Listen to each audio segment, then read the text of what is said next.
من آقای شریعتی عزیز تقریبا همه یک شنبه ها یا پیام میدم به ایشون یا تلفنی که نماز یک شنبه ماه ذیقعده رو عزیزان فراموش نکنن. دیروز من یادآوری کردم. خدا خیرتون بده. خدا خیرتون. یکی از رفقا من بهش پیام دادم، گفت من برای 500 نفر فرستادم. همیشه ما واسطه خیر باشیم. در تمام میلیون نفری که میخوانن شما شریکید که به اونها این یادآوری رو میکنید.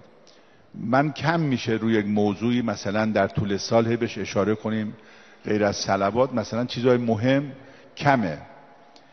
این نماز رو چون علمای سلوک و عرفان و اخلاق شاگردی رو که میپذیرفتن برای اینکه تمیز بشه، پاک بشه، توبهش قبول بشه، این نماز رو سفارش میکردن که بخوانن. یک هفته بخونید کافیه. یک شنبه ماه ذیقعده غسل یک شنبه رو انجام میدید، وضو هم میگیرید، 2 رکعته، در هر رکعت یک حمد و 3 قل هو الله. تو مفاتیح اولین عمل ماه ذیقعده است. بعد از 3 قل هو الله نوشته معوذتین، سوره قل اعوذ برب الناس، قل اعوذ برب الفلق. 2 سوره آخر قرآن، از رو هم بخونید طوری نیست.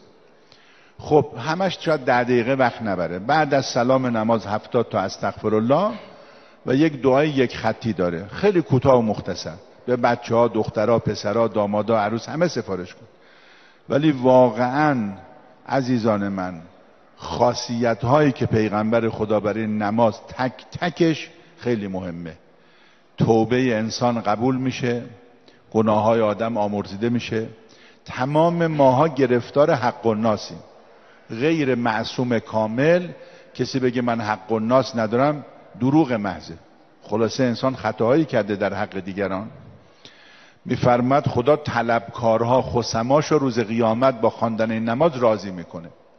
خاصیت دیگه در آخرالزمان ما روایت داریم ریزش ها خیلی زیاده. کسی با ایمان از دنیا بره ملائکه تعجب میکنن. این نماز ضمانت میکنه، تضمین میکنه انسان با ایمان از دنیا بره.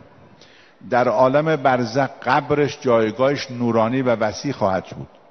ما همه از ضعف رزق و روزی و دلار قصه میخوریم. این نماز وسعت رزق میاره. خاصیت دیگه این نماز فرمود خدا آمرزش رو شامل حال خودش، فرزندانش، والدینش میکنه.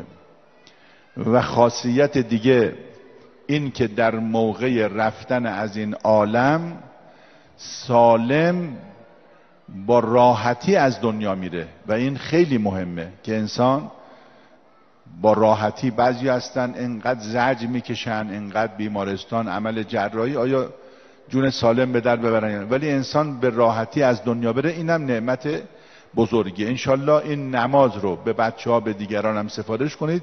یک هفته هم در یک شنبه به جا بیارید کافیه.